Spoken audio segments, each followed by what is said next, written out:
हम बात करेंगे राजस्थान के एकीकरण की।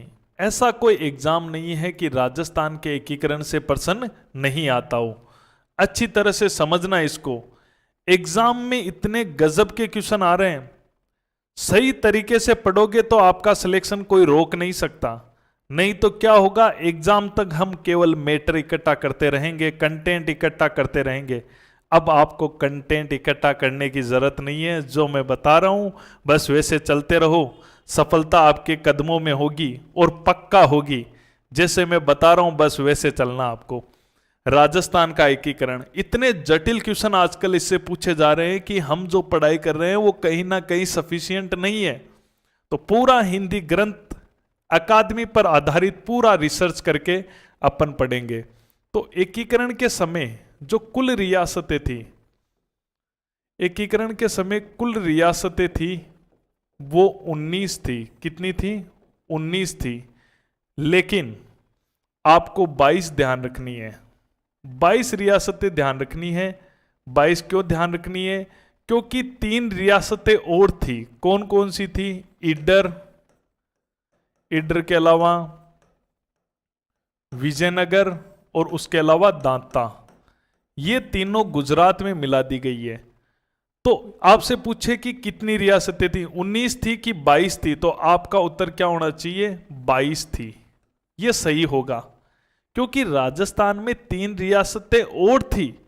एक तो थी ईडर, एक थी विजयनगर, एक थी दांता। ये तीनों की तीनों गुजरात में मिला दी गई है। तो कुल रियासतें 19, कुल रियासतें कितनी थी? 19 रियासतें थी। और 22 ऑप्शन आ जाए तो 22 ही सही होगा। ये 3 रियासतें और थी जिन्हें गुजरात में मिला दिया गया था। और ठिकाने थे 3। ठिकाने कितने थे? 3 थे। ये ठिकाने क्या होते हैं? रियासतों में राजा राज करते हैं और राजाओं के नीचे राज करते हैं ठाकुर। राजाओं के अधीन होते हैं। लेकिन कुछ ऐसे ठाकुर थे जिनको अंग्रेजों ने राजाओं से अलग कर दिया। राजाओं से मतभेद हो गए उनके, इसलिए उनको राजाओं से अलग कर दिया गया। वो अपना अलग शासन चलाते थे, वो राजाओं के अधीन नहीं होते थे। ऐसे ठाकुर जो राजाओं के अधीन नहीं थे वो ठिकाने वाले कहलाए।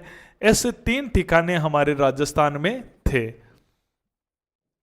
चीफ कमिश्नर प्रांत, ये अंग्रेजों के कब्जे में था।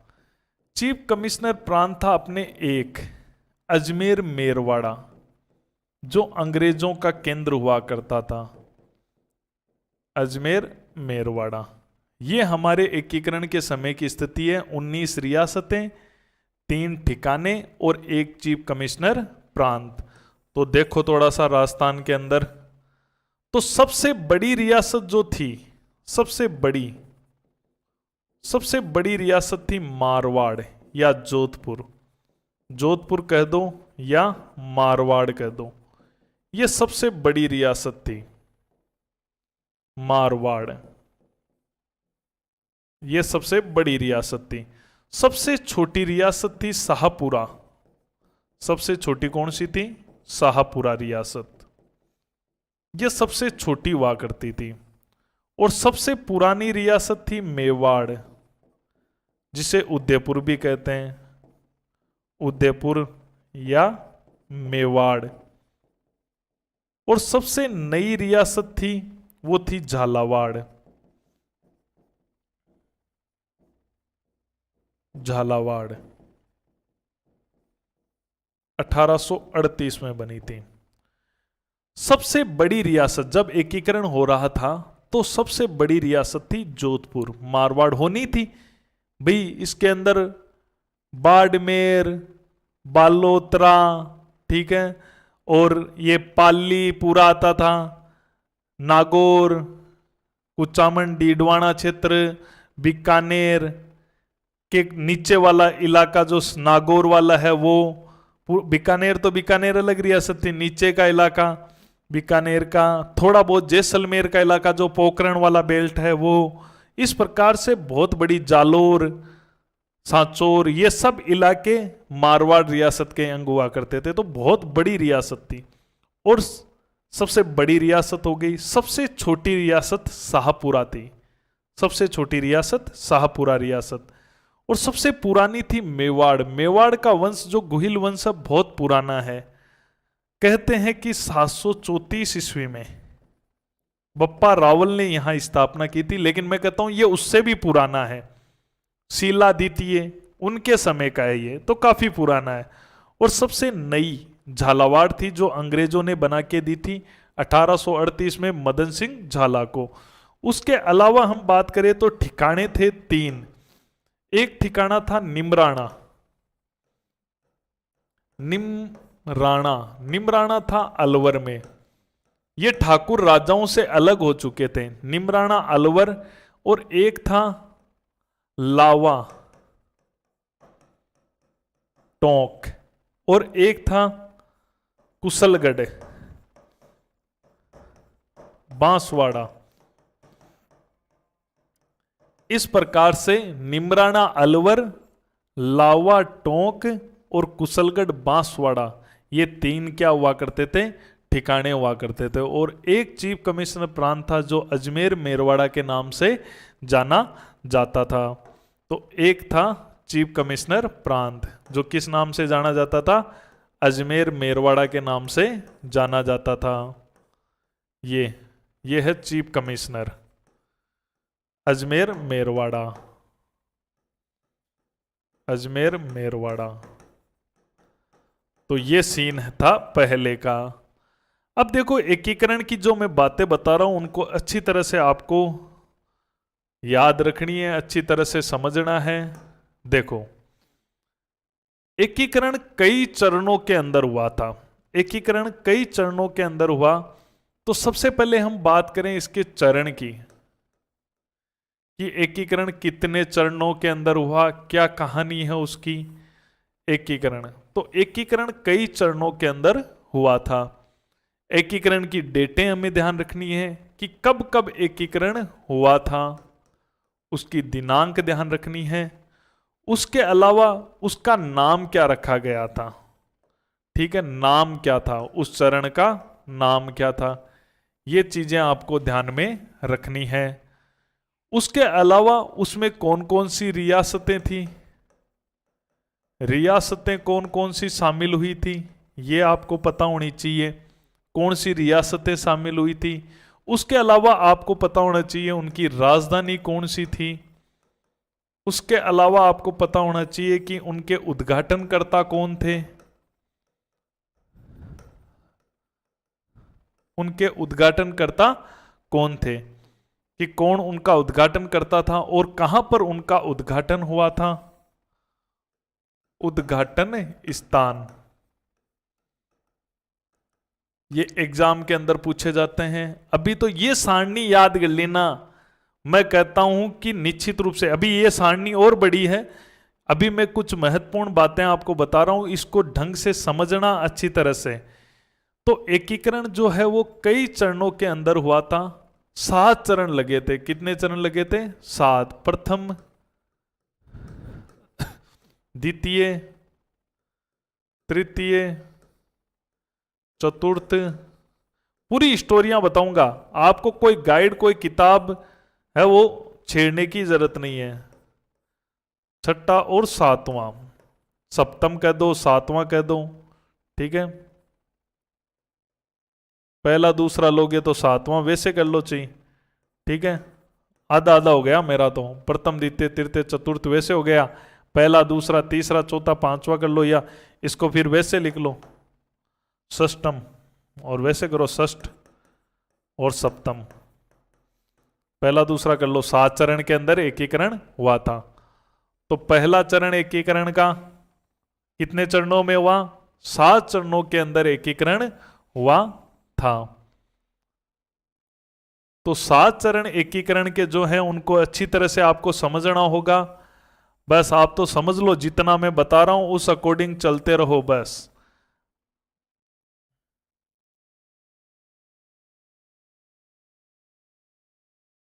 चलो, एकीकरण 7 चरणों के अंदर होता है। पहली चीज 7 चरणों में हुआ। पहले चरण में जो रियासतें शामिल हुई उनकी शॉर्ट ट्रिक है ABCD। केवल शॉर्ट ट्रिक ही ध्यान रखनी है। आपने कई जगह ये ट्रिक पढ़ी भी होगी, कोई दिक्कत नहीं है, मेरे से दोबारा रिवीजन हो जाएगी, टेंशन नहीं लेनी है किसी प्रकार की। ये सदाबहार ट्रिक है और ये हमेशा हर जगह चलती है, ठीक है। तो पहले चरण में जो शामिल हुई थी वो ABCD हुई थी। एक का मतलब है अलवर, बी का मतलब है भरतपुर, और सी का मतलब है करौली, और डी का मतलब है धौलपुर। तो पहले चरण में शामिल हुई थी अलवर, भरतपुर, करौली, धौलपुर। ये चार पहले चरण के अंदर शामिल हुई। ए यानी अलवर, बी यानी भरतपुर, सी यानी करौली, डी यानी धौलपुर। ये चारों पड़ोसी थे, चारों ही शामिल हो गई। देखो, ए यानी अलवर, बी भरतपुर, सी करौली और डी धौलपुर। ये चारों रियासतें शामिल हुई पहले चरण में। चारों पड़ोसी है ABCD, ये पहले चरण के अंदर शामिल हुई ABCD। दूसरे चरण के अंदर जो शामिल हुई उसकी ट्रिक है बाबू, झाड़ू, किको, परसाटो। बाबू, झाड़ू, किको, परसाटो। ये ट्रिक बड़ी सदाबहार ट्रिक है।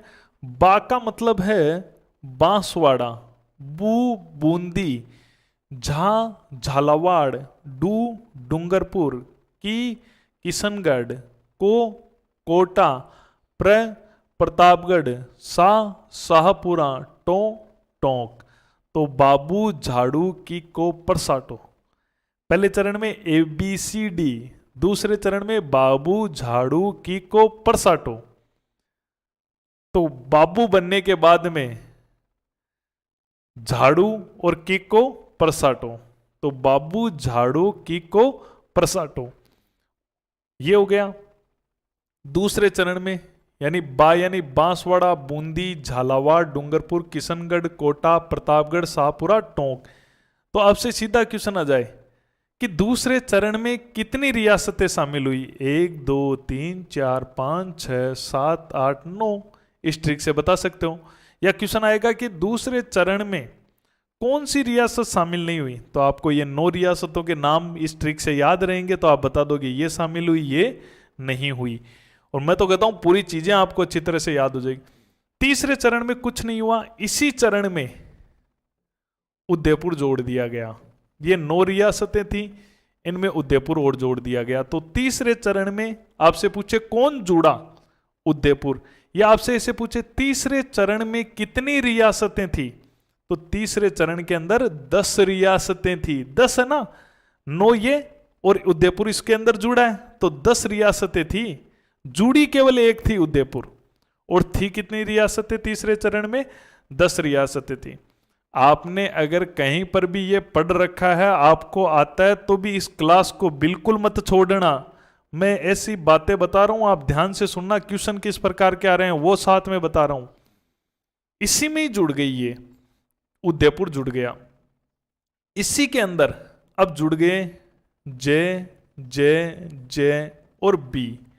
इसी के अंदर जुड़ गए 4 रियासतें जो राजस्थान की सबसे महत्वपूर्ण भूमिका रखती थी, बड़ी रियासतें थी। पश्चिमी राजस्थान की रियासतें थी।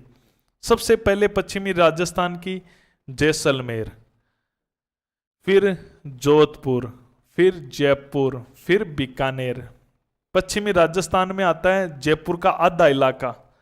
भाई सीकर कहाँ आता है, झुंझुनू कहाँ आता है, तो ये भी रेगिस्तान में ही आता था। वैसे प्रॉपर रेगिस्तान की 3 थी, ठीक है, जयपुर, ये जैसलमेर, जोधपुर और आपकी बीकानेर। तो याद रखना, जय यानी जैसलमेर, फिर जोधपुर, फिर जयपुर, फिर बीकानेर। ये चौथे चरण में शामिल हुई। तो आपसे पूछे कि चौथे चरण में कितनी रियासतें शामिल हुई, तो आप बताओगे 4 रियासतें शामिल हुई। और चौथे चरण में टोटल कितनी रियासतें हो गई? 9 में एक ये जुड़ के यहां 10 बनी थी, 10 में ये 4 जुड़ के 14 रियासतें इसमें शामिल हो गई। 5वां चरण देखो, 4 + 1 से 5वां चरण बनता है। यानी जो चौथा चरण है चौथे चरण में कितनी रियासतें हुई है? टोटल 14। इसमें पहला चरण मिला दो तो 5। वैसे भी 5 कैसे बनते हैं आप बताओ? 5 कैसे बनते हैं? 4 और 1 को जोड़ने पर 5 बनते हैं। तो चौथे चरण और पहले चरण को जोड़ के 5वां चरण बन गया। इतना इजी काम है ये। ठीक है, 5वां चरण। 5 भी कैसे बनते हैं? 4 में 1 जोड़ा तो चौथे चरण में ऊपर से लाकर ये चरण जोड़ देते हैं। ये लाके इस चौथे में मिक्स कर देते हैं तो 5वें में यही हुआ और कुछ नहीं हुआ। इस चौथा चरण चल रहा था, ऊपर से ये लाके जोड़ दिया है तो 5वां चरण बन गया है।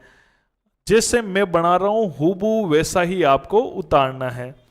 अब देखो कितनी रियासतें हो गई? 9, 10, 11, 12, 13, 14 और 4 ये 15, 16, 17, 18। इसका मतलब है एक रियासत बच गई है, 18 हो गई है। ये सिरोही, सिरोही रियासत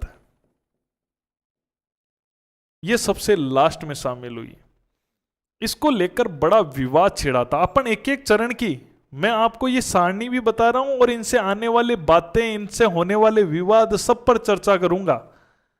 मैं आपके लिए कुछ नहीं छोड़ूंगा वो जो एग्जाम में आने वाला है। बाकी आप अपनी मर्जी से इस नोट्स में कुछ नहीं जोड़ना। सिरोही, सिरोही जो है वो आबू और देलवाड़ा को छोड़कर शामिल हुआ। ये क्या कहानी थी वो भी अपन पढ़ेंगे।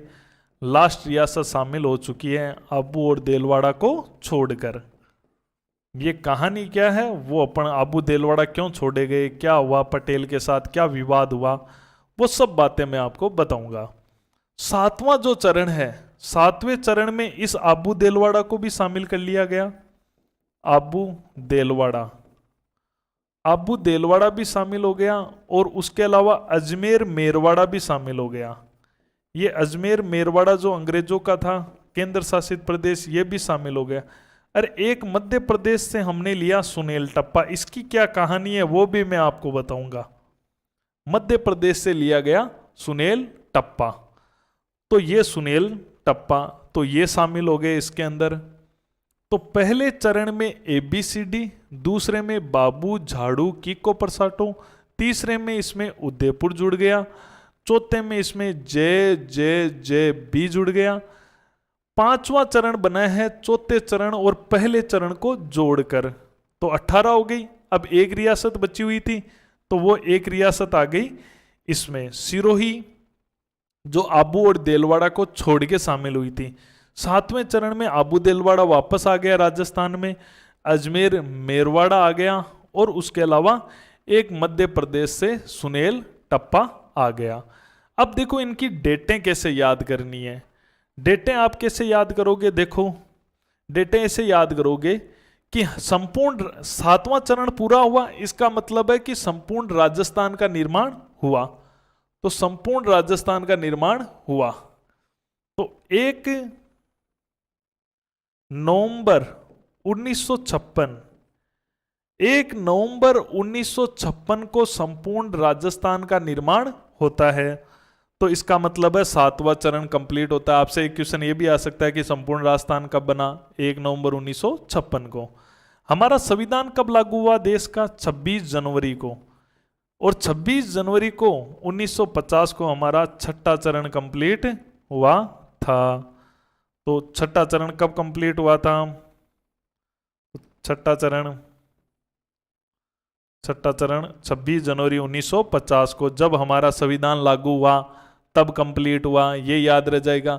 उसके अलावा देखो इसकी डेटें कैसे याद रखनी है। 18, 25, 18, 18, 25, 18, बस ये तरीका लगाए रखना। 18, 25, 18 याद रखनी है। डेटें पूछेंगे 18, 25, 18 रिवीजन कर लेना। 18, 25, 18, 3, 3, 4, 18, 25, 18, 3, 3, 4, 18, 25, 18, 3, 3, 4 ये हुई। अब देखना चतुर्थ, जिसमें जैसलमेर, जोधपुर, जयपुर, बीकानेर, लगभग राजस्थान का ये 65-70% हिस्सा था। भाई जोधपुर रियासत में लगभग जिले खूब आ रहे थे, जयपुर में भी खूब आते थे, ठीक है, और बीकानेर में भी बड़ा था, जैसलमेर भी बड़ा था। लगभग 65-70% भाग ये 4 जिले ही रखते थे पूरे राजस्थान के। ये शामिल हो गए ना तो पटेल के सांस में सांस आ गई कि अब लगभग राजस्थान बन चुका है। तो लगभग राजस्थान बन चुका है तो हमने इस दिन बनाया राजस्थान दिवस। ये कहानी है 30 मार्च की। चौथा चरण, तो इसी चौथे चरण के कारण से राजस्थान दिवस मनाया जाता है 30 मार्च को। 30 का आधा कितना होता है? 15, और 5वां चरण 5वें महीने में। ये याद करने के लिए है ताकि अपनी आसानी हो जाए याद करने के लिए, ठीक है। अब उसके अलावा देखो ये जो है ये तो तीनों 1948 में है और ये दोनों 1949 में है। ये इनकी डेट हो गई। एक बार वापस रिवीजन करवा रहा हूं। 1 नवंबर 1956 को संपूर्ण राजस्थान का निर्माण होता है। 1 नवंबर 1956 को। 26 जनवरी 1950 को संविधान लगता है। इसका मतलब छठा चरण हुआ है, ऐसे याद रखना है। 18-25-18 18-25-18 3-3-4, ठीक है, ये तो रट ही लो। 18-25-18 3-3-4। चतुर्थ तो याद रह जाएगा। बड़ी बड़ी रियासतें शामिल हुई। राजस्थान दिवस मनाते हैं 30 मार्च को। चौथे चरण, लगभग देखो एकीकरण है ना, वो चौथे चरण तक मान लिया गया है। चौथे चरण में राजस्थान का एकीकरण वो कंप्लीट हो गया है। तो चौथा चरण। फिर 5वां चरण कैसे? 5वें महीने में एक तो, और 30 का आधा 15, और 5वां चरण 5वें महीने में। 3-48 है, 2-50 है। ये हुई सन की बात। 48 3 में है, 2 में 49 है। अब हम बात करते हैं नाम की बात, कि इन चरणों के नाम क्या क्या है। तो इन चरणों के नाम देखो, तो इस चरण का नाम है, पहले चरण का नाम है मत्स्य। क्या नाम है? मत्स्य। इसका नाम रखा गया है मत्स्य संघ। मत्स्य संघ। इस चरण का नाम रखा गया मत्स्य संघ। मत्स्य संघ रखा गया इस चरण का नाम।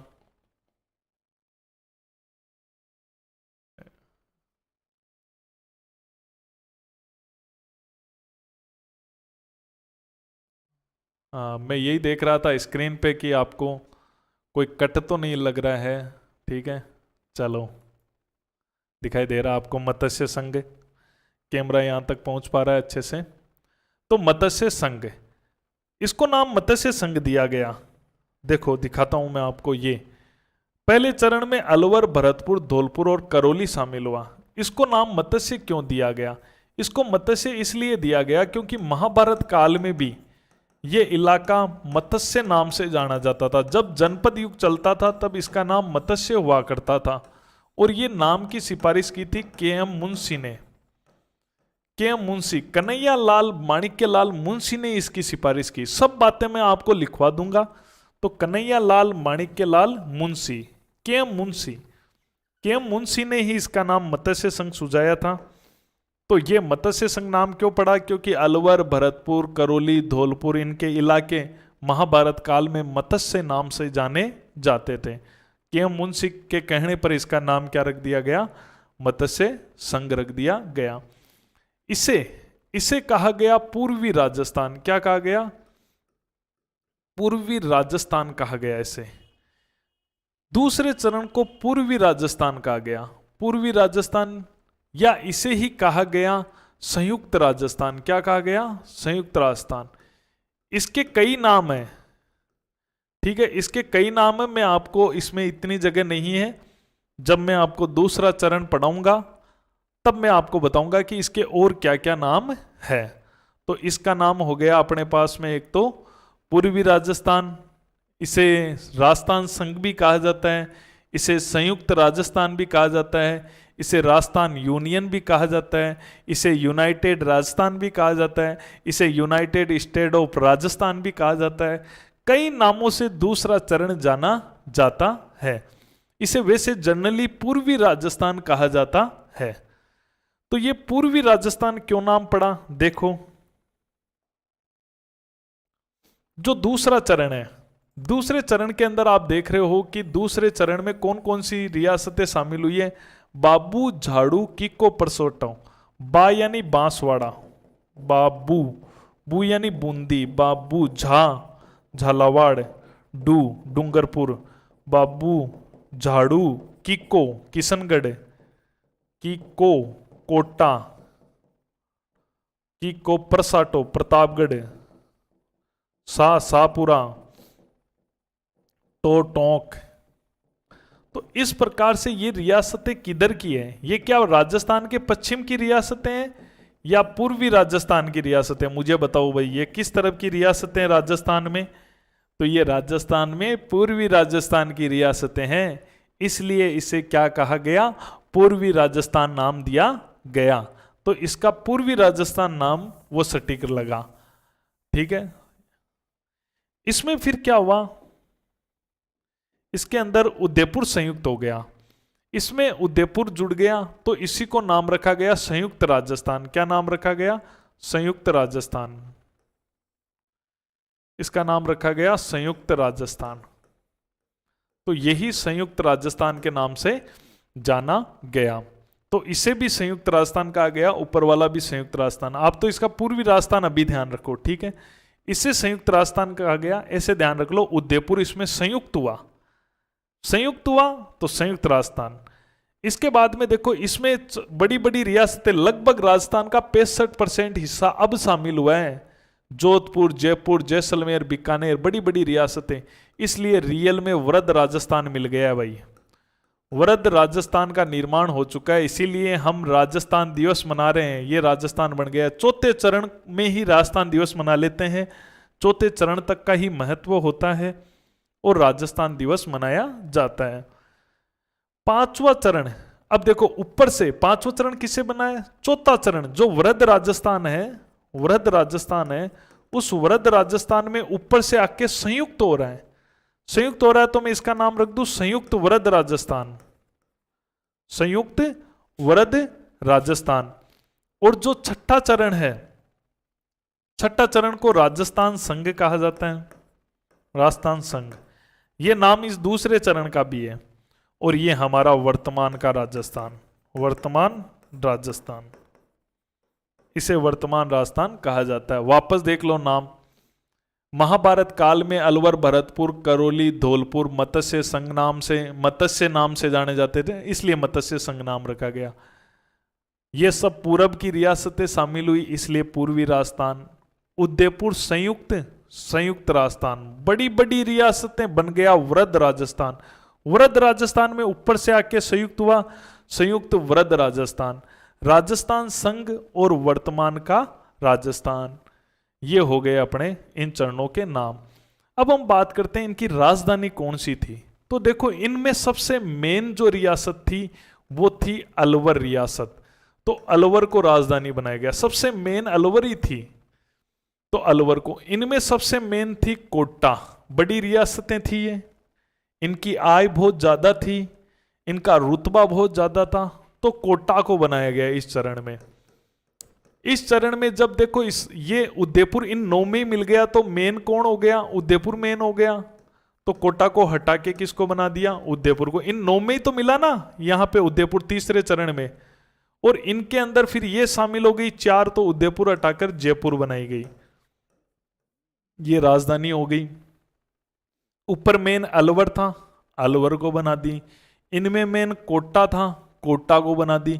जब उदयपुर इन 9 में शामिल होकर 10 बनी यहां, तो उदयपुर मेन हो गया था, तो कोटा को हटा के उदयपुर बनाई। जब ये इन 10 में ये 4 और शामिल हुई, तो जयपुर मेन था, तो जयपुर को बना दी। अब वो विवाद क्या हुए थे राजधानी को लेकर, कौन सी समितियां बनी थी, वो सब बातें अपन करेंगे। पहले इस चीज को देखो, इस मैप को याद कर लो, 90% क्वेश्चन यहीं से आते हैं। अब अपन बात करते हैं उद्घाटनकर्ता कौन थे। तो उद्घाटनकर्ता थे इसके लिए आपको एक ट्रिक ध्यान रखनी है कि जो है गॉड, गॉड का मतलब होता है ईश्वर, ठीक है। गॉड ने पटका, गॉड ने पटका, तो गॉड ने पटका, तो गॉडगिल गोड यानी गोडगिल, गोडगिल इसका भी गोडगिल है। गोड ने का मतलब है नेहरू, जवाहरलाल नेहरू। पटका, पटका का मतलब है पटेल। तो ये इसके उद्घाटन करता है। अगर पूरा नाम लिखूं मैं तो एनवी गोडगिल, नरहरि विष्णु गोडगिल, एनवी गोडगिल, ये केंद्र में मंत्री हुआ करते थे। और ये है जवाहरलाल नेहरू, जेएल नेहरू, और ये है सरदार पटेल, सरदार वल्लभ भाई पटेल। इसके लिए आप एक ट्रिक ध्यान रख लेना, गोड ने पटका, तो गोड 2 बार आएगा, गोडगिल, गोडगिल, ने यानी नेहरू, पटेल, पटका। ये ऐसे भी ट्रिक से भी याद कर सकते हो कि गोड ने पटका। और अगर ऐसे याद नहीं होता तो दूसरा तरीका मैं बताता हूं आपको। इन दोनों में तो गोडगिल गोडगिल है। अब देखो, उदयपुर शामिल हो रहा है तीसरे चरण में, मेवाड़ शामिल हो रहा है। मेवाड़ की गरिमा रखने के लिए देश के प्रधानमंत्री खुद उद्घाटन करने आए, क्योंकि मेवाड़ शामिल हो रहा था। तो मेवाड़ शामिल हो रहा था तो खुद प्रधानमंत्री जवाहरलाल नेहरू इसका उद्घाटन करने के लिए आए थे। ऐसे ध्यान रखना ये कहानी। मेवाड़ जो भारत की नहीं पूरी दुनिया की सबसे पुरानी रियासत थी, जिसने हजारों साल, लगभग 1500 साल कंटिन्यू राज किया, वो रियासत शामिल हो रही थी। तो जवाहरलाल नेहरू आए। और जयपुर लास्ट एकीकरण है ना, राजस्थान दिवस मना लिया, लास्ट लगभग यही माना जाता है ना मुख्य रूप से। तो राजस्थान दिवस भी मना लिया 30 मार्च को। तो एकीकरण कौन करवा रहे थे? सरदार पटेल करवा रहे थे। तो लगभग एकीकरण हो चुका था। फिर छोटी मोटी चीजें जुड़ती गई, घटती गई, ये चलता रहा। ये सरदार पटेल। अब उद्घाटन स्थान कहां था? तो देखो, उद्घाटन स्थान पहले में था भरतपुर। कौन सा था? भरतपुर। भरतपुर का जो दुर्ग है ना, दुर्ग, वो था भरतपुर में हुआ है उद्घाटन, लोहागढ़ के किले में। भरतपुर दुर्ग यानी लोहागढ़। और इसका हुआ कोटा दुर्ग में, ये किले में कोटा दुर्ग में। इसका भी कोटा में ही हुआ था, ये ध्यान रखना। कोटा के ऐतिहासिक महत्व को बरकरार रखने के लिए, क्योंकि कोटा का राजा थोड़ा नाराज लग रहा था, उसकी गरिमा को बनाने के लिए इसका भी कोटा में ही करवा दिया गया था। ठीक है। और क्योंकि उदयपुर शामिल होने से कोटा को एक तो हटाना पड़ा था, राजधानी से हटाना पड़ा, कोटा के राजा को राज प्रमुख से हटाना पड़ा, तो कोटा में ही कर दिया। ठीक है। तैयारियां वहां पहले से ही बढ़िया हो रखी थी। और वृद्ध राजस्थान का जयपुर में हुआ, सिटी पैलेस में।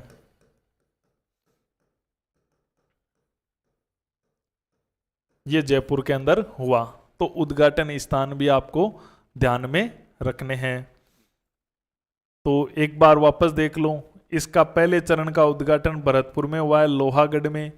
इसका तो कोटा राजधानी में ही हो गया, इसका भी कोटा में ही हुआ, इसका जयपुर राजधानी में हो गया। इन दोनों का जयपुर में ही हो गया, इसका कोटा में हुआ, इसका भरतपुर के अंदर हुआ है उद्घाटन। एक बार मैं आपको वापस समझा देता हूं, फिर आगे चलते हैं। रियासतें जो एकीकरण होता है वो 7 चरणों में होता है। पहले चरण में ABCD, अलवर, भरतपुर, करौली, धौलपुर। दूसरे चरण में बाबू, झाड़ू, कीको, परसाटो। तीसरे चरण में इसमें कौन जुड़ा है? इसमें जुड़ा है उदयपुर। चौथे चरण में इसमें कौन जुड़ा है? JJJB जुड़ा है। फिर 5वां चरण किससे बना है? चौथे में पहला जुड़ा है। फिर एक रियासत बच गई, 18 हो गई, सिरोही।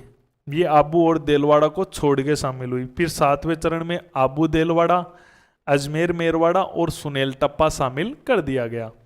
उसके अलावा डेट की बात करें तो एकीकरण कब कंप्लीट हो गया? 1 नवंबर 1956 को। तो इसका मतलब है 7वां चरण हुआ। छठा चरण कब हुआ? 26 जनवरी 1950 को।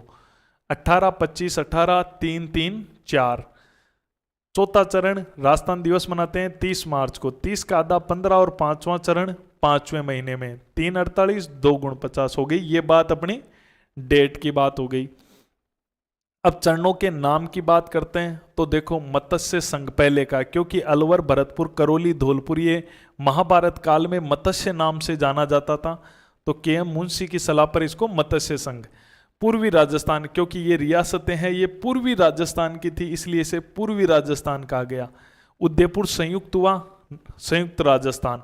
बड़ी बड़ी रियासतें शामिल हुई, वृद्ध राजस्थान। वृद्ध राजस्थान में ऊपर से आके संयुक्त हुआ, संयुक्त वृद्ध राजस्थान। राजस्थान संघ और वर्तमान राजस्थान। राजधानी तो मेन अलवर थी, गोला कर दिया है मैंने, मेन अलवर थी तो अलवर राजधानी, मेन कोटा था कोटा राजधानी, मेन उदयपुर था उदयपुर राजधानी, मेन जयपुर था जयपुर राजधानी।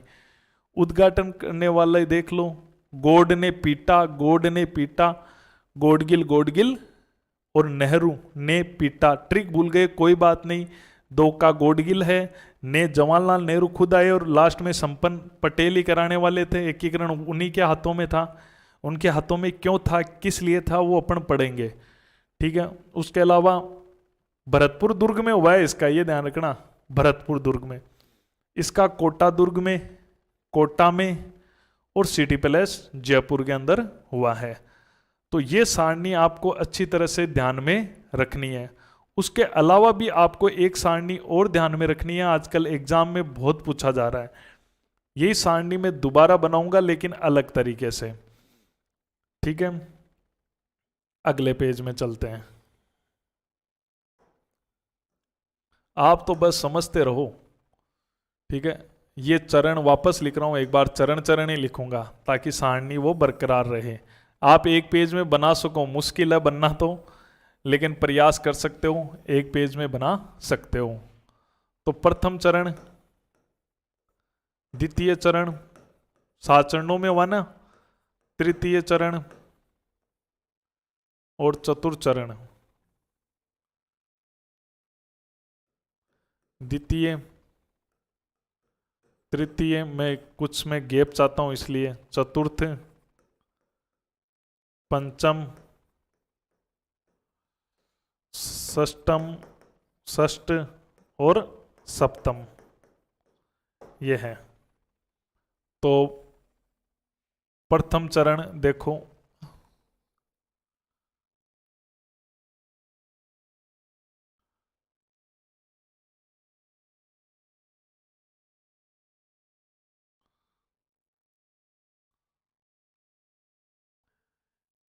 ये है। ये सारणी याद कर लोगे ना तो ऐसा ऐसा क्वेश्चन आप हल कर दोगे कि मजा आ जाएगा आपको।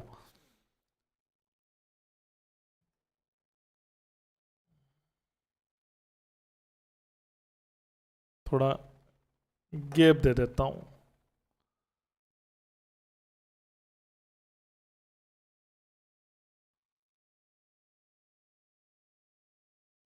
ठीक है।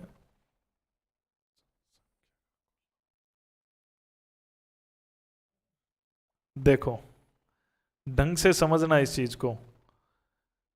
हम बात करते हैं चरण के अंदर राज प्रमुख की, कि राज प्रमुख किसे बनाया गया कौन से चरण में। फिर अपन बात करते हैं कि वरिष्ठ राज प्रमुख किस, उपराज प्रमुख किसे बनाया गया, उपराज प्रमुख। फिर हम बात करते हैं कनिष्ठ किसे बनाया गया, वरिष्ठ और कनिष्ठ उपराज प्रमुख, प्रमुख, वो हम बात करते हैं। उसके अलावा हम बात करते हैं कि यहां पर जो जनसंख्या थी वो जनसंख्या कितनी थी, यहां पे जनसंख्या कितनी थी,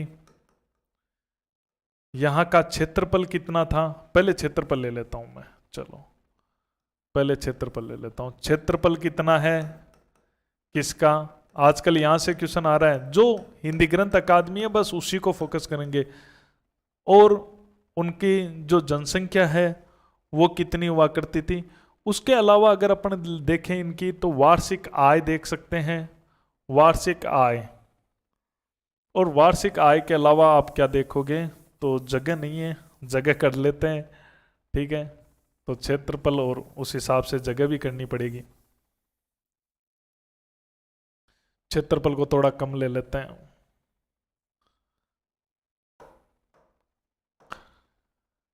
क्षेत्रफल, अरे ये क्षेत्रफल हो गया। क्षेत्रफल के अलावा जनसंख्या, जनसंख्या ले लेते हैं। और जनसंख्या के अलावा वार्षिक आय ले लेते हैं कि इनकी आय कितनी थी टोटल। और सबसे मेन चीज के लिए जिसके लिए मैं जगह बना रहा हूं, एग्जाम में धांसू क्वेश्चन आने वाला है और उस धांसू क्वेश्चन के लिए ही मैं जगह बना रहा हूं।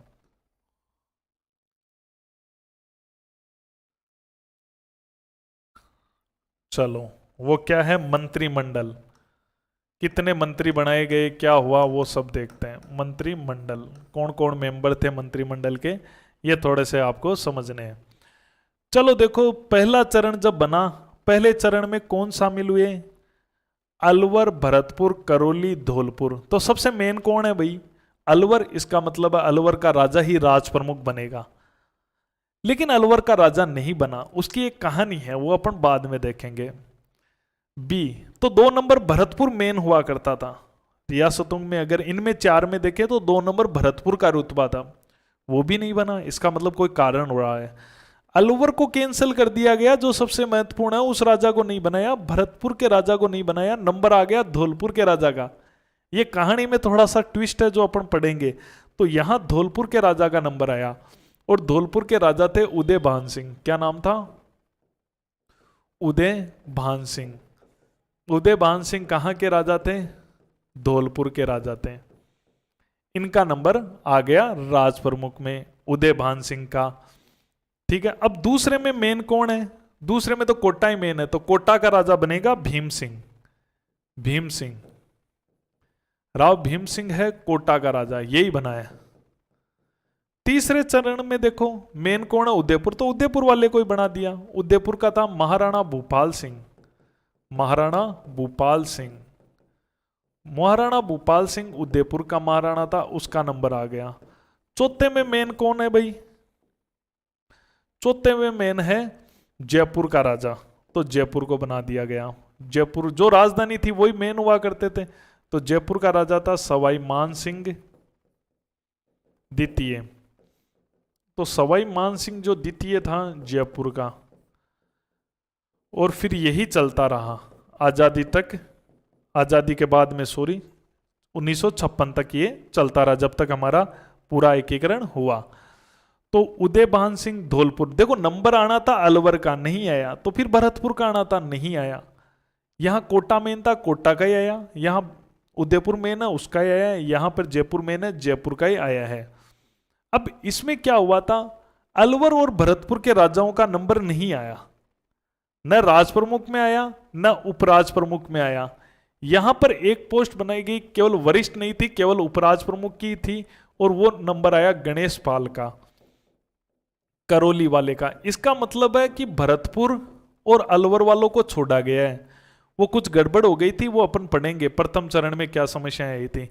यहां कोई कनिष्ठ उपराज प्रमुख नहीं है, यहां केवल एक ही पोस्ट है, केवल सिंपल राज प्रमुख की। कोई बड़ा कोई छोटा उपराज प्रमुख नहीं है, केवल एक ही है उपराज प्रमुख, है गणेश पाल। ठीक है, उसके अलावा अगर अपन बात करें कि यहां का क्षेत्रफल कितना था, यह भी एग्जाम में आ जाता है। तो यहां का क्षेत्रफल था 12,000 वर्ग किमी।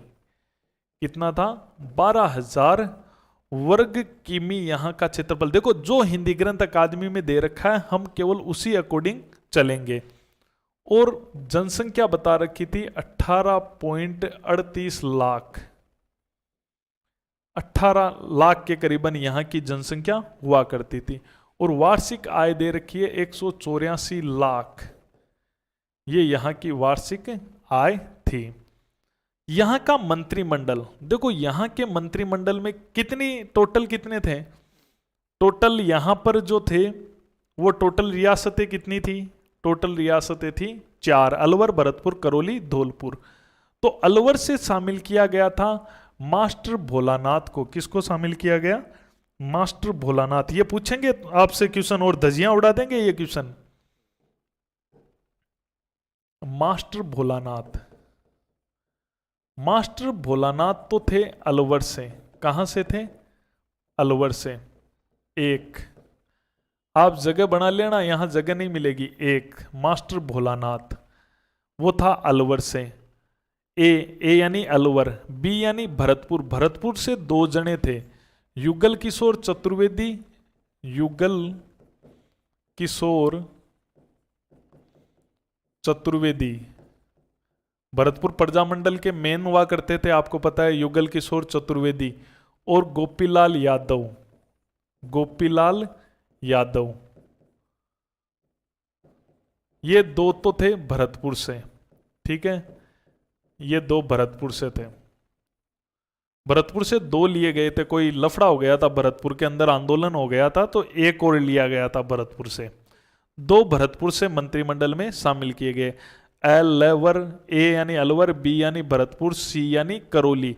करौली प्रजामंडल से लिए गए चिरंजी लाल शर्मा। प्रजामंडल में हम अच्छी तरह से इनके बारे में वाकिफ हैं, सबके बारे में। तो करौली से आए चिरंजी लाल वर्मा। अब कौन बच गया? धौलपुर बच गया। धौलपुर से लिया गया डॉक्टर मंगल सिंह को, डॉक्टर मंगल सिंह, ये लिया गया धौलपुर से। तो ये तो केवल और केवल ये किस चरण के हुए हैं? प्रथम चरण के हुए हैं। जगह नहीं है वो अपन एडजस्ट कर लेंगे, ठीक है। मंत्रिमंडल ये हुए अपने 5 मेंबर, आप कोमा लगा लगा के लिख लेना चाहिए, ठीक है। उसके अलावा दूसरे चरण में राज प्रमुख तो भीम सिंह को बना दिया कोटा, क्योंकि कोटा ही मेन था तो कोटा वाले को बना दिया। इसमें क्या हुआ, इसके अंदर 2 पोस्टें बनाई गई, क्योंकि कोटा के बाद में कौन था नंबर 2 पर? बूंदी था। तो बूंदी के राजा जो थे बहादुर सिंह, बूंदी के राजा कौन थे? बहादुर सिंह। बूंदी के राजा को वरिष्ठ बनाया गया, बहादुर सिंह बूंदी, इनको वरिष्ठ बनाया गया। इसके बाद में तीसरा महत्व रखती थी डूंगरपुर रियासत। तो डूंगरपुर के जो रावल थे लक्ष्मण सिंह, उनको कनिष्ठ बना दिया गया, डूंगरपुर वालों को कनिष्ठ बना दिया गया। यहां पे शांत किया गया भाई। दूसरे चरण में ये रियासतों में मेन कोटा थी तो इसको राज प्रमुख, बूंदी 2 नंबर थी तो इसको उपराज प्रमुख भी 2 बनाए, वरिष्ठ तू है कनिष्ठ तू है, ऐसे बना दिया गया। उसके अलावा इसका जो क्षेत्रफल है वो 16,807 वर्ग किलोमीटर था, 16,000 के लगभग था। ये 12,000 था, ये 16,000 के लगभग था, 16,807। और इसकी जो जनसंख्या है वो 23.5 लाख थी, 23-23.5 लाख के करीबन इसकी जनसंख्या हुआ करती थी। और इसकी जो आय है वो लगभग 200 लाख यानी 2 करोड़ के आसपास इसकी आय हुआ करती थी, ठीक है। ये अब इसका मंत्रिमंडल का क्या हुआ? इसका मंत्रिमंडल नहीं बना। दूसरे का मंत्रिमंडल क्यों नहीं बना? केंद्र सरकार ने इसको रोक दिया था। क्यों रोक दिया था? क्योंकि कहानी है ये, अपन पढ़ेंगे। क्योंकि तीसरे चरण वाले मेवाड़ के जो महाराणा थे भूपाल सिंह, उन्होंने कहा मैं शामिल होने को तैयार हूं, आप मुझे शामिल कर लो। तो अब उद्घाटन की पूरी तैयारियां हो गई थी, इस कारण से फिर तीसरा चरण है ना कुछ दिन बाद में वापस बनाना पड़ा। नहीं तो दूसरा और तीसरा एक साथ ही बन रहा था, 6 चरण में ही होता है एकीकरण। लेकिन कहानी है वो मैं आपको बताऊंगा उस समय क्या हुआ था। तो दूसरे चरण का मंत्रिमंडल वो है, मैं यहां कर देता हूं, आप भी कर देना, क्रॉस है। दूसरे चरण का मंत्रिमंडल नहीं बना है, तो दूसरे चरण का मंत्रिमंडल नहीं बना, ठीक है। मंत्रिमंडल क्रॉस हो गया दूसरे चरण का, ठीक है। तीसरे चरण के अंदर क्या होता है कि वही बात आती है, नई नई रियासतें शामिल होती है। अब उदयपुर शामिल हो गया ना, तो कोटा वाले राजा को यहां से ट्रांसफर कर दिया गया यहां पर। भाई कोटा वाला यहाँ राज प्रमुख बना हुआ ना, अब तीसरे चरण में कौन बना है? उदयपुर वाला भूपाल सिंह, तो इसको ट्रांसफर कर दिया यहां पे, और बहादुर सिंह को ट्रांसफर कर दिया यहां पे, बस इतना ही हुआ। तो भीम सिंह आ गया इधर, वरिष्ठ में आ गया। अब इसको थोड़ा सा डिमोशन हो गया क्योंकि कोटा वाला बन गया ना, तो कोटा वाला तो आ गया इधर भीम सिंह, और बहादुर सिंह आ गया इधर, बहादुर सिंह बूंदी इधर आ गया, और वो रावल लक्ष्मण सिंह बचा हुआ है डूंगरपुर वाला, वो इधर है ही रावल लक्ष्मण सिंह, वो तो पहले से ही है यहाँ पे। और बूंदी वाले को भी इधर डाल दिया गया है, और रावल लक्ष्मण सिंह, तो इसको यहां ट्रांसफर कर दिया, इसको यहां ट्रांसफर कर दिया, क्योंकि ये आ गया ना, तो इसको कोटा वाले को। तीसरे चरण में उदयपुर शामिल हो गई थी इन 9 रियासतों में, तो कोटा को इधर लिया है वरिष्ठ उपराज प्रमुख में, और इसको कनिष्ठ में डाल दिया गया। उसके अलावा यहां पर जो इसका क्षेत्रफल है वो लगभग है 27,977 वर्ग किलोमीटर हो गया है। 27,000 लगभग यानी 28,000 के आसपास इसका क्षेत्रफल हो गया है। 42.6 लाख इसकी जनसंख्या हो गई है, लगभग 42 लाख जनसंख्या तीसरे चरण की हो गई थी। और आय की बात करें तो 3.16 करोड़ इसकी आय हो गई थी। बस इसके अलावा ये क्षेत्रफल वगैरह किसी के नहीं पढ़ने हैं, यानी डैश डैश कर दूं या क्रॉस कर दूं एक ही बात है। 3 के याद करने, ये जनसंख्या 3 की याद करनी है और 3 के ही वार्षिक आय याद करनी है। हिंदी ग्रंथ अकादमी में इन्हीं के ही दे रखे हैं, पूछ लेते हैं एग्जामिनर, तो ये अपन को याद नहीं रखना है। अब ये मान सिंह तो चला आ रहा है राज प्रमुख। अब इस चरण में क्या होता है, इस चरण के अंदर जो ये चतुर्थ चरण है, चौथे चरण में आपको पता है एक रियासत और शामिल होती है, जोधपुर। तो जोधपुर का राजा, ये भीम सिंह कोटा वाले को यहीं रखते हैं, लेकिन जोधपुर का राजा हणवंत सिंह और शामिल हो जाता है। चौथे चरण में जोधपुर शामिल होता है ना, तो इसको वरिष्ठ बना देते हैं, हनुवंत सिंह को क्या बना देते हैं, ठीक है, जोधपुर वाले को। इसमें बाकी सेम ही है, इस भीम सिंह को भी रख लेते हैं, इसमें कोई दिक्कत नहीं है। इधर इन दोनों को रख लेते हैं, बहादुर सिंह को, बहादुर सिंह और रावल लक्ष्मण सिंह, दोनों को सेम रख लेते हैं। केवल एक हमने यहाँ पे क्या चेंजेस किया कि वो जोधपुर रियासत वाला आ गया था, उसको यहाँ पे डाल दिया। इसका क्या हुआ, ये कहाँ गया, ये कहाँ गया भाई, इसको हटा के इसको बनाया गया, तो ये नाराज हो जाएगा भाई, मेवाड़ रियासत के राजा का अपमान कर रहे हो इसको हटा के। तो सब राजाओं ने कहा कि मेवाड़ पुरानी रियासत है, इसको राज प्रमुख पद से कैसे हटाएं, तो कहा कि इसको और बड़ा पद दे दो, एक नई पोस्ट बना दो, महाराज प्रमुख, और कहा कि आप जब तक हो तब तक ये पोस्ट महाराज प्रमुख की रहेगी। तो इनके लिए एक नई पोस्ट इस चौथे चरण में निकाल कर लाए थे ये, और वो पोस्ट लाए थे महाराज प्रमुख की। कौन सी पोस्ट लाए थे, महाराज प्रमुख। और ये 1955 तक रहे, क्योंकि 1955 में इनकी मृत्यु हो गई। तो 1955 तक ही हमारे राजस्थान में महाराज प्रमुख की पोस्ट हुई। इनको बना दिया गया कि आप जब तक जिंदा हो, आपके जिंदा हो तब तक महाराज प्रमुख की पोस्ट रहेगी। तो 1955 तक महाराज प्रमुख की पोस्ट रही, 1955 तक इनकी मृत्यु तक ये पोस्ट रही थी महाराज प्रमुख की। तो इनको सम्मान देने के लिए, बाकी जयपुर वाला राज प्रमुख बन गया और ये कहानी हुई। अब देखो, ये वृद्ध राजस्थान है, चतुर्थी तो मेन है, चतुर्थी तो वृद्ध राजस्थान है, जब अपन लगभग राजस्थान बना चुके हैं। इसका मंत्रिमंडल बड़ा इंपॉर्टेंट है। अभी तो तीसरे का भी नहीं देखा हमने, है ना, इस तीसरे का भी मंत्रिमंडल नहीं देखा, तीसरे का भी देखना है, लेकिन चौथे का सबसे इंपॉर्टेंट है। तो तीसरे का जो मंत्रिमंडल है वो मैं यहाँ पे तीसरे का लेके आ रहा हूँ, दूसरे में तो था ही नहीं ना, ये पहले का है।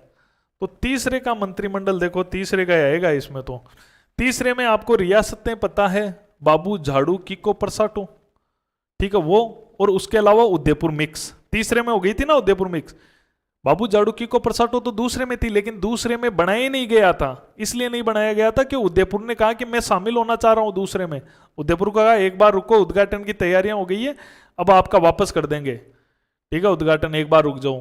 तो इसलिए मंत्रिमंडल भी रोक दिया गया था दूसरे चरण में। प्रॉपर तीसरे चरण में काम हुआ। तो देखो तीसरे चरण में बू, बू का मतलब बूंदी, बाबू बूंदी में से शामिल हुए थे ब्रज, बूंदी, बूंदी आपको पता चल गया, बूंदी से शामिल हुए थे एक तो ब्रज सुंदर शर्मा, बूंदी से ब्रज सुंदर शर्मा बूंदी से शामिल हुए, बूंदी प्रजामंडल से जुड़े हुए थे ब्रज सुंदर शर्मा। बाबू झा, झालावाड़ से कोई नहीं था इसमें, झाड़ू, ड़ू यानी डूंगरपुर, ड़ू। भोगीलाल पांड्या, ध्यान नहीं, डूंगरपुर का सबसे मेन भोगीलाल पांड्या, भोगीलाल पांड्या, तो भोगीलाल पांड्या, तो भोगीलाल पांड्या हो गया, ठीक है, डूंगरपुर से। बाबू झाड़ू की किशनगढ़ से कोई नहीं था, की को यानी कोटा, कोटा प्रजामंडल आपको पता ही है हाईजैक हो चुका था अभिनय हरि, यानी कि हाईजैक का मतलब है यही चलाते थे पहले, नैनोराम शर्मा चलाते थे कोटा। तो कोटा ये हो गया कोटा से, ठीक है। बाबू झाड़ो की को प्रसाटो, की को प्र यानी प्रतापगढ़, सा यानी शाहपुरा, शाहपुरा से शामिल हुआ था गोकुल लाल असावा, गोकुल लाल असावा, गोकुल लाल असावा शाहपुरा से शामिल था, शाहपुरा से, शाहपुरा से थे गोकुललाल शाह। टो यानी टोंक। फिर इसमें एक उदयपुर शामिल हो गया था ना, तीसरे चरण की बात कर रहा हूं, दूसरे में तो बना ही नहीं था। उदयपुर से 3 आदमी शामिल हुए थे। एक तो हुआ था प्रेम नारायण माथुर, प्रेम नारायण माथुर, और एक शामिल हुआ था प्रेम नारायण माथुर, 5 छठा भूरेलाल बयां, भूरेलाल बयां, भूरेलाल बयां नाम सुना, प्रजामंडल का उपाध्यक्ष था, मेवाड़ प्रजामंडल का उपाध्यक्ष था भूरेलाल बयां। और मोहनलाल सुखाड़िया, मोहनलाल सुखाड़िया, मोहनलाल सुखाड़िया। तो ये लोग शामिल हुए थे आपके उदयपुर से। तो 7 जने शामिल हुए थे। ये कितने जने शामिल हुए थे? 7 जने शामिल हुए थे। तो उदयपुर से 7 जने शामिल हुए। तो इस प्रकार से ये तीसरा चरण है। चौथे चरण के देखें अपन तो चौथा ही तो मेन है, वृद्ध राजस्थान। तो चौथा चरण का मैं अलग से इसमें ही बना देता हूं। चौथा चरण, चतुर्थ चरण का मंत्रिमंडल, चौथा चरण का मंत्रिमंडल कौन सा था? तो चौथा चरण का मंत्रिमंडल तो अब रियल, अब तो जयपुर जोधपुर सब शामिल हो गए हैं, ठीक है। तो इसका जो होगा वो बेस्ट होगा। तो जोधपुर से लिए गए थे ज्यादा, जोधपुर से राजा को लिया गया, हणवंत सिंह को। हणवंत सिंह जो राजा थे, एक ही ऐसे हैं जो मंत्रिमंडल में शामिल हुए हैं, देखो। तो नंबर 1 महाराजा हनुमंत सिंह, हनुमंत सिंह राजा भी शामिल हुए, हनुमंत सिंह। एक उसके अलावा था नरसिंह कच्छावा, नरसिंह कच्छावा। नरसिंह कच्छावा आपको याद होगा, प्रजामंडल से जुड़ा हुआ आदमी है, जो डाबड़ा कांड में भी आए थे, वही है ये, ठीक है। डाबड़ा कांड में भी ये थे। फूलचंद बाफना, फूलचंद बाफना। तो ये 3 तो थे जोधपुर से। और उसके अलावा अगर अपन बड़ी रियासत की बात करें तो बड़ी रियासत कौन सी थी? उदयपुर। उदयपुर से 2 जने थे, उदयपुर से प्रेम नारायण माथुर, जो पहले तीसरे में भी थे, और तीसरे में भी थे भूरेलाल बयां। यानी कि यहां पे 2 ही मोहनलाल सुखाड़िया को हटा दिया गया है, भूरेलाल बयां। ये 2 उदयपुर से। मोहनलाल सुखाड़िया इस मंत्रिमंडल में नहीं है, जो मेन वृद्ध राजस्थान बन गया हमारा, मेन मंत्रिमंडल यही है, ठीक है। राजस्थान मान लिया गया चौथा चरण में, उसी के अंदर जो बना है वही मेन है। रघुवर दयाल गोयल, रघुवर दयाल गोयल दिमाग में आते ही बीकानेर, बीकानेर प्रजामंडल के मुखिया थे ये। बीकानेर प्रजामंडल वैसे मग्गाराम वैद्य ने बनाया, दोबारा इन्होंने ही बनाया था, जो फेमस हुआ था वो इन्हीं का बनाया हुआ है। रघुवर दयाल का वकील थे, इनके बारे में पूरी स्टोरी अपन पढ़ते ही है, ठीक है। उसके अलावा वेदपाल त्यागी, वेदपाल त्यागी कोटा से थे, और सिद्धराज ठड्डा,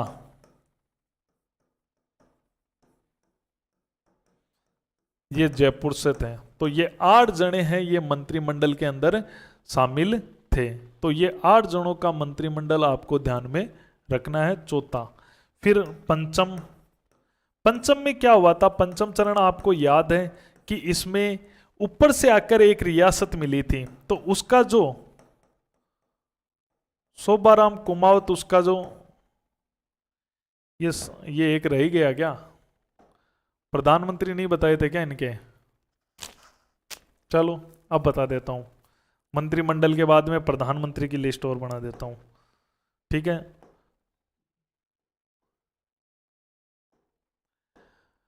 शोभाराम कुमावत क्या था? शोभाराम कुमावत मत्स्य संघ शामिल हुआ था, उस मत्स्य संघ का प्रधानमंत्री था। तो अब मत्स्य संघ तो खत्म हो गया ना, मत्स्य संघ का प्रधानमंत्री था, तो इसको अब इसके अंदर मंत्रिमंडल के अंदर केवल मंत्री का रूप दे दिया गया। पंचम चरण में यह 9वां मंत्री बन गया है जो मत्स्य संघ का प्रधानमंत्री था।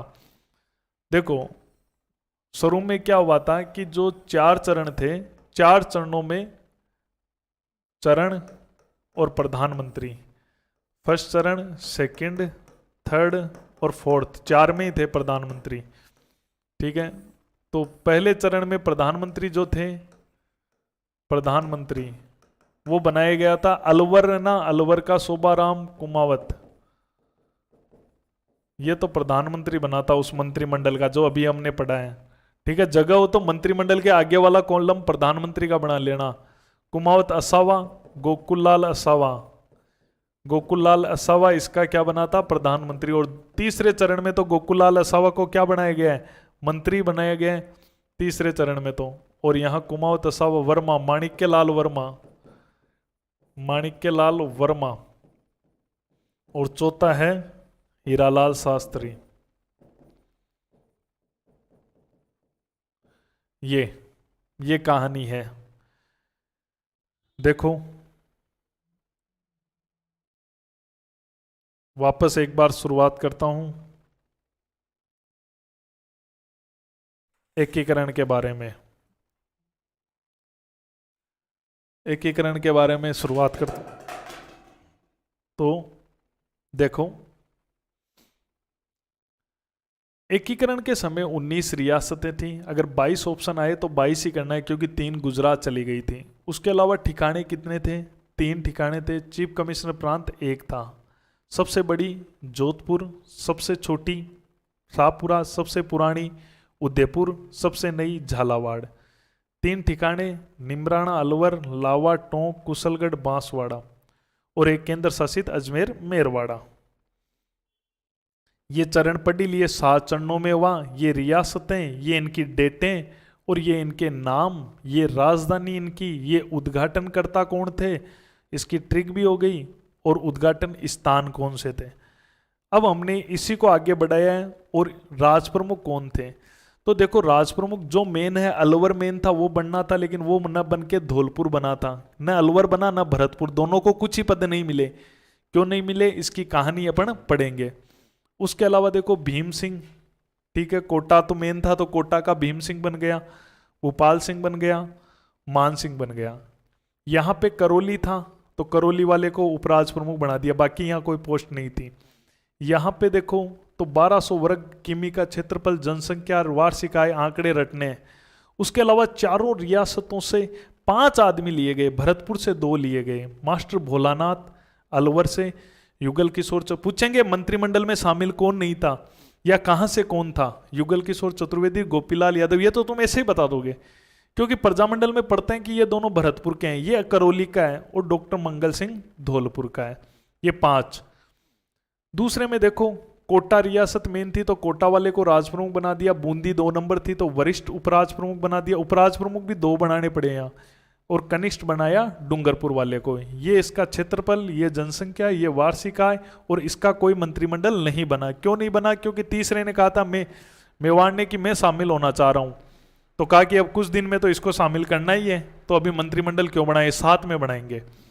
ये शामिल हो गया जल्दी। ये शामिल होते ही अब इसको नीचे लाना पड़ा वरिष्ठ में, इसको और नीचे ले जाना पड़ा कनिष्ठ में, फिर ये हुआ। और इसका जो मंत्रिमंडल है ये रहा। ब्रज सुंदर शर्मा बूंदी से तीसरे में बनाए, ये भोगीलाल पांड्या, बिन हरी, गोकुललाल असावा शाहपुरा से, ये 3 उदयपुर से आए, प्रेम नारायण माथुर, भूरेलाल भैया, मोहनलाल सुखाड़िया। इसको फिर राजा को यहाँ चौथे चरण में ये सेम रहे सब, बस जोधपुर शामिल होने पर हनुवंत सिंह को यहाँ शामिल कर दिया गया वरिष्ठ में, और इसको उठा के महाराज प्रमुख बना दिया गया। 1955 तक रहे क्योंकि मृत्यु हो गई फिर। अब अपन बात करते हैं चौथे में ये जो लगभग बना है उसका मंत्रिमंडल है। और 5वें में ये शोभाराम कुमावत जो मत्स्य का 5वां चरण क्या था, मत्स्य को लाके तो चौथे में डाला था ना, तो उसका प्रधानमंत्री अब थोड़ी रहेगा, अब उसको यहाँ मंत्री बनाया जाएगा, तो मंत्री बना दिया। ये प्रधानमंत्री है। कुमावत असावा वर्मा शास्त्री, ऐसे याद कर सकते हो, कुमावत असावा वर्मा शास्त्री, इसे ट्रिक से याद कर लो या ऐसे याद कर लो। इसमें कौन शामिल हुआ? उदयपुर। तो उदयपुर का मेन कौन है? माणिक्यलाल। इसमें कौन मेन था? जयपुर। जयपुर का मेन कौन था? हीरालाल शास्त्री। जयपुर प्रजामंडल का हेड ये था, उदयपुर का हेड ये था। और इधर ये टोंक का था, इसकी बहुत चलती थी, गोकुलाल असावा की। और शोभाराम कुमावत अलवर का था। ये पहले चरण, दूसरे, तीसरे, चौथे। फिर प्रधानमंत्री, फिर प्रधानमंत्री की पोस्ट को किस में कन्वर्ट कर दिया गया था? मुख्यमंत्री। तो यह राजस्थान के पहले मुख्यमंत्री भी बने। चौथे चरण बाद में प्रधानमंत्री की पोस्ट मुख्यमंत्री में कन्वर्ट हो गई थी। ठीक है, ये बात हुई। तो अच्छी तरह से समझ गए होंगे आप। ठीक है, बिल्कुल। तो अच्छी तरह से इसको उतारो, इसको तैयार करो। ठीक है, इसका पार्ट 2 अपन जल्द ही पढ़ेंगे। तो तैयार रहें, जैसे मैं बता रहा हूं बस वैसे चलते रहें, एक क्वेश्चन बाहर नहीं आने देंगे। ठीक है, आप तो बस जैसे मैं कह रहा हूं वैसे चलते रहो, बस एक टारगेट रखो।